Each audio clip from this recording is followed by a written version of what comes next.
За сайн байцгаана уу.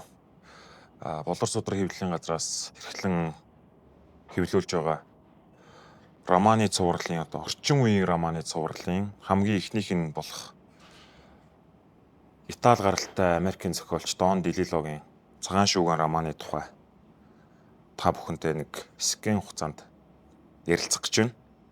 За энэ Дон Дилилогийн энэ зохиол бол яг орчин үеийн Америк зохиол гэж яг ямар юм байдгийг тэр Америк зохиол нь юугаараа ингээд бусдаас дэлхийн бусад орны зохиолуудаас өөр байдгийг ер нь Америк улс гэж ямар улс юм, Америк хүн гэж ямар хүн байдгийг тэгээд энэ нь Америк улс болоод Америк хүний үнэт зүйл энэ эрхмэлж байгаа юм нь дэлхий дахинд ерөнхийдөө яаж ингэж яг бөмбөг тесэлж байгаа юм шиг ингээд цацарч бүх газар руу ингээд явсан бэ гэдэг тухай их тийм сонирхолтой тийм зохиол. За энэ дээр болохоор хоёр гол нэг юм үндсэн асуудал байна гэсэн маягаар ярих гэж бодож байна. Эхнийх нь болохоор Америк гэр бүл. За энд бол зохиолын гол дүр Джек Ледни гэдэг хүн байгаа. Энэ хүн бол их сургуулийн профессор. Блэк Смит гэдэг ийм жижигхэн ийм зохиомол хотод ингээд амьдардаг. Тэр нь бол ингээд байдаггүй Америкт ерөөсөө байхгүй. Яг энэ уран зохиол дээр л ингээд байж байгаа ийм хот. Тэр хот нь бол ерөнхийдөө ийм их сургуулийн ийм жижигхэн Америктаа бол ер нь хөдөөний хот. Гэхдээ бол бас хүн ам ихтэй үйлдвэржсэн хот ерөнхийдөө бол.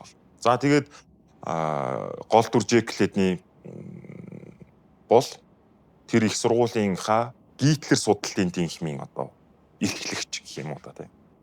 Энэ сонирн байгаа шүү дээ. Хийдэг ажил нь хүрт Гитлер судлалын тэнхимийн эрхлэгч гэж байх шиг. Өөр дэлхийд гаанч тийм юм байхгүй шүү. Америкт байгаа мөртлөө Гитлерийг судалж байна гэж байгаа байхгүй. Тэгсэн мөртлөө мань хүн герман хэл мэдгүй. Ерөнхийдөө энэ нэг тийм Джек Леднийг бол мэрэгжлийнхэн талаас ч гэсэн тэр хувь хүнийхэн талаас гаргаж байгаа Дон Дилилогийн арга барил нь бол энэ хүнийг нилээд их тийм бидний сүүлийн үед их сонсдог болсон тэр популист гэдэг өнгө аясаар их гаргадаг. Поп гадна талдаа ингээд ийм хиймэл дүр хэсгсэн юм уу те. Нэг юм нөхөр байж байгаа. За энэ хүний эхнэр нь бол Бабет гэдэг эмэгтэй байна. За энэ хоёр бол 4 хүүхэдтэй. 4 хүүхэд нь бол яг өөрсдийнх нь дундаас нь гарсан хүүхдүүд биш. Тал талаас нь ингээд нийлсэн. Тэгээд хамгийн бага хүүхэд нь бол яг ингээд өөрсдийнх нь хүүхэдтэй гэж хэлж болно. За тэгэхээр энийг бол бас харахад бас судлаачдын тайлбарлаж байгаагаар бол Джек Леднигийн гэр бүлийн байдал бол яг өнөөгийн Америк улс шиг ингээд нэг юм тал талаас нийлсэн ийм бүтэц. Америк бол цагааштай орн шүү дээ. Тал талаас нийлсэн бүтэц гэдгийг энэ гэр бүлийнх нь байр байдал нь илэрхийлж байдаг. Гэсэн шиг санаатайгаар энийг бас тайлбарладаг. За ерөнхийдөө дөрүүдийн танилцуулга нь бол ийм. Эхнэр нөхөр хоёрын амьдрал бол ерөнхийдөө их тийм сонин ээдрэгтэй нөхцөл байдалтай байдаг. За ерөнхийдөө та бүхэнд ингээд төсөөлүүлээд бодъё гэх юм бол энэ гэр дотор байгаа ерөнхий уур амьсгал Family Guy гэдэг нэг юм анимашн байдаг штэ. Питер Гриффин гээл эхнэрийн гинч гэдэг үлээ хүүгүүдийн Stewie Enter гээл нэг юм гинтхэн тэр дотор ингээд аав ээж хүүхэд хүүхэд гэдэг ямар ч ялгамжаа зааг байхгүйгээр ингээд хоорондоо маш их юм сонин ингээд харьцаж байдаг. Яг тэрнтэй адилхан ийм хитрхи ийм чөлөөтэй юм шиг ийм харилцаа бол тэр дотор байдаг. Эхнэр нөхөр хоёр бас нэгэн асуудал байгаа нь тэр хоёр хоёулаа ийм үхлээс айх айдас гэдэг юмтай байдаг. Тэр үхлээс айх айдас нь бол яаж үхэх, хизээ үхэх энтер гэдэг тийм оршихуйн асуудал биш. Чи бит хоёрын хинэн төрүүлж үхэх болоо. Аль альнаасаа л ингээд төрүүлж өгөхгүй юмсан гэдэг нэг юм бодол дээр ингээд суурилсан нэг юм байдаг. За бас хитрхи спойлерчих гээд байж магадгүй. Энийг нь бол та бүхэн ингээд унших юм бол дээр. За ингээд ерөнхийдөө энэ Джек Леднигийн гэр бүл бол нэг юм жижигхэн Америкийн дүр төрх. Бүх талаас нь харсан, хэлбэрийн талаас нь харсан, дотоод агуулгах талаас нь харсан гэсэн жижигрүүлсэн Америк маягийн юм. За ингэ байж исэн чинь энэ Blacksmith гэдэг хот бол одоо Нью-Йорк энтриг бодох юм бол тийм учиргүй нүргэнтэй тийм газар биш. Хөдөөгийн ийм их сургуулийн хот байж исэн чинь нэг л өдөр тэн дотор одоо яг л ингээл алга урвуулж байгаа юм шиг гамшиг тохиолдно. Тэр гамшиг нь болохоор нэг үйлдвэр дэлбэрээд агаарт нь ингээд хортхийн үүл тогтчихж байгаа. За тэндээс орж байгаа хурд унц мунц бол тэр чигээрэл ингээл аюул занал хийлэл гамшиг ингээ болчдөг. За ингэсэн чинь л тэдний өмнө итгэж байсан тэр Гитлер судлалын тэнгим их сургуулийн багш би одоо Томс Хэтэн профессор гэж бодож исэн ерөөсө ямар ч байдлын байхгүй болоод бүгдээрээ тэр хортхийн үүлний өмнө ингээд хүчин мөхсдөж ирж байгаа. За ингээл одоо аврах газар мазар очоод л ийм хамгаалтын одоо нүхэн одоо ийм аврах газар энэ төр очоод л тэндээ байгаад л гítэл тэн дотор ингээд 1980-аад оны Америкт болж байгаа үйл явдал мөртлөө яг ингээд л нэг ийм түнэр харанхуй ийм балар эртний үед очиж байгаа юм шиг хүмүүс ийм аврал хайсан тийм нөхцөл байдал болж байна. Одоо жишээлбэл би ингээд сууж идэл хажуу талынхаа хүнээс хүүшээ эн чи юу болоод байна яагаад байна ийгээд байна гэж асуугаад л гэсэн чи нөгөө хүн нь надад нэг юм хариулт гэсэн чи би дахиад нэг хүн дээр очисон чинь шал өөр юм яриад л бурхан чөтгөр яриад л тэ. Нөгөө нэг соёлтой агуу их одоо юм хөгжил дэвшилт хүрсэн аж үйлдвэрийн 4-р хувьсгалын одоо энэ гайхамшигыг эдэлж яваа Америк улс мус гэдэг юм ерөөсөө байхгүй. Яг энэ хүн энэ гамшигын хажууд очиход бид нар одоо яг сайхан одоо тэр ковид гэдэг дээр очиход тэгсэн байна те. Ламнар ингээл үрэл гаргаад янз бүрийн вакцин Орос нь болохгүй, Хятад нь болохгүй, Америкийг л хийлгүүл гоё энэ төр гэдэлдэг. Тиймэрхүү юм яг ингээл ярьж исэн шиг бид нар бүх юм л их тийм аюултай, ноцтой санагдаж байсантай яг адилхан хүн бол ингээд гамшигтай нүүр тулах үедээ хүний сэтгэл зүйн нэг тиймэрхүү болдго юм байна. Гэт энэний цаатал Дон Дилило бол бас юуг шүүмжилж байж болох вэ гэхээр өөрийнхөө амьдрч буй тэр Америк маягийн одоо поп соёл дундах хэрэглээний нийгмийг шүүмжилж байж магадгүй гэж тэ. Бид нар бол тэр үеийн Америк за бид нар өөрсдийгөө одоо бодсон ч гэсэн бид нар одоо нэг кофе авч уулаа гэж бодоход нэг хувцас авч өмслөө гэж бодоход тэр кофег авч уугаад байгаа юм биш гэж байгаа. Тэр хувцсыг авч өмсөд байгаа юм биш. Тэр хэрэгжилж буй зүйлийнхээ цаад одоо брендийг нь худалдаж авч байна гэж. Брендийг нь худалдаж авч. За бид нэр кола ууж байгаа нь бол зүгээр нэг кола ууж байгаа биш. Кока-кола гэдэг тэр брэнд соёлыг ууж байгаа. Тэр поп соёлыг ууж байгаа.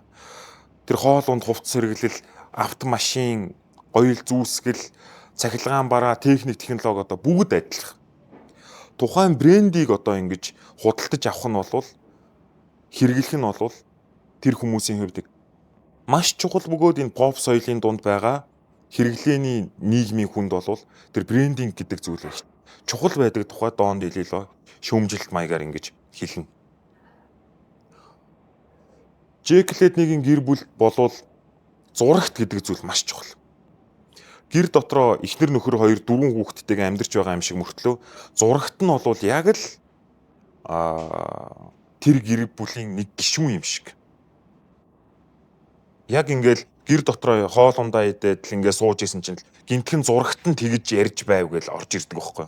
Яг хүн ингээ хажуунаас нь орж ирж байгаа юм шиг. Тэгэхээр энэ бол ерөнхийдөө биднэрт өөрсдийнхөө амьдарч буй цаг үеийг анзаарахад энэ цагаан шууган гэдэг зохиол бол их тийм тус тийм болж чадах болов бас бичигдсэн арга барилын хувьд энэ бол постмодерн зохиол учраас их тийм хөнгөн хөгжилтэй маягаар тэгээд их юм тэнэг юм шиг үйл явдлууд болоод тэгээд тэр нь их тийм сонин уран сайхны одоо сонин шийдлүүдээр ингээд задлан тайлбарлаж байгаагаараа уншигчийн хувьд бол бас их тийм анхал би уншиж яхад нэг тийм мэдрэмжийг өгч ирсэн. Одоо уншснаас хойш би баг 8-9 сар болцсон байна. Тэгтэл одоо ингээд нэг үйл явдал нь мартагдаагүй бодохоор нэг жоохон инээд үрээдэж байх шиг те. Нэг тиймэрхүү болохоор энэ номыг бол яг одоо цагт гарсан нь бол яг одоо цаг үеэ олсон бидэнд одоо уншихад хэрэгтэйгээс гадна дэлхийн уран зохиол ялангуяа бүх улсууд одоо ингээд Америк маягаар амьдарч байгаа өнөө цаг үед энийг унших нь бол бидэнд их тийм чухал гэж хэлж болох үс юм ном юм аа. Зохиолд бол айдас маш чухал нөлөөтэй. Энэ дээр байгаа бүх юм нь одоо нөгөө яг тэр судлалын талаас нь бол параноид гэж хэлээд байгаа. Параноид нь болохоор иймэрхүү юм болж болцшгүй гэдэг ийм юмнаас одоо ингээд бодит байгаа байдлаас илүү их ингээд айж байдаг. Тэгээд тэр нь одоо тухайн хүний сэтгэл санааг ингээд үргэлжийн ингээд стресс түгшүүр гэдэг юм уу те. Бидэнд одоо бас ийм бусад байгалийн асуудлууд гэхээс илүү хүний оршихуйн асуудлууд, сэтгэл зүйн асуудлууд, сэтгэл готролч гэдэг юм уу. Иймэрхүү юмнууд илүү их нөлөөлдөг болсон. Тэр нь ингээд ийм тэр нэг параноид болж магадгүй. Эсвэл одоо бас энэ дээр тэр дежаву гэдэг юм гарч ирдэг. Өмнө нь ийм юм болсон байх шиг санагдах гэдэг ийм хоёр яг одоо цаг дээр байхгүй ийм бодит бус ийм айдсаас хүмүүс илүү их ингээд айгаад тэгэнгүүт өөрийнх нь бүтээсэн дүр нь одоо жишээлбэл тэр герман хэлний одоо Гитлер судлалын профессор мөртлөө герман хэл мэдгүй гэдгээ нуудаг энэ айдас нь бол тэр хэлбэр агуулгын зөрчил гэдэг юм их тийм хүчтэй тусч байгаа. Яг одоо энэ популист гэдгийг л их хүчтэй гаргаж байгаа. Тэр нэг арга нь бол тэр айдас гэж хэлж болох байна. Бичиглэлийн аргын хувьд энэ мэдээж одоо шууд эхнээсээ төгсгөл рүүгээ ингээд ийм шугамн дараалалаар ингээд явдаг ийм хүүрнэл биш учраас ингэж явж яснаа гинтхэн энд болсон үйл явдал болонгуудаа буцаагаад авчираад эхлэл рүүгээ авчирдаг ч юм уу те. Шууд ингээд дүрээ танилцуулаад явдаггүй болохоор ч юм уу жоохон уншихад баг зэрэг төвөгтэй байж болно. Гэхдээ энэ Дон Дилило өөрөө их тийм маш сайн хүүрнэлж учраас уншигчийг ингээд нэг юм ямар нэгэн байдлаар чи ойлгож байна шүү. Чи одоо энэ зохиолыг яг ойлгоцсон байна гэдэг ийм мэдрэмжийг ингээд өгөөд байдаг. Тэгэхээр энийг бол яг орчин үеийн хүмүүс гэх юм уу одоо надаас миний үеийнхэн эсвэл надаас доош одоо үеийнхэн ингээд илүү их уншаасаа гэж хүсэж болмоор юм зохиол. Тэгэх юм бол бид нар чинь одоо ингээд өөрсдийнхөө амьдрч буй цаг үеийг ингэж анзаарахад сөхөөгүй юм шиг байна штэ зарим үед те ингээд өглөө босоод гинт орой болцсон байж байдаг. Ийм үед бол яг тэрийгээ одоо би чинь юу болоод байна. Энэ гадаа чинь юу болоод байгаа юм бэ гэдгийг энэ уран зохиолоор ингэж дамжуулж ойлгуулах, мэдрүүлэх тийм одоо сэтлийг өгч чадна гэж бодож байна.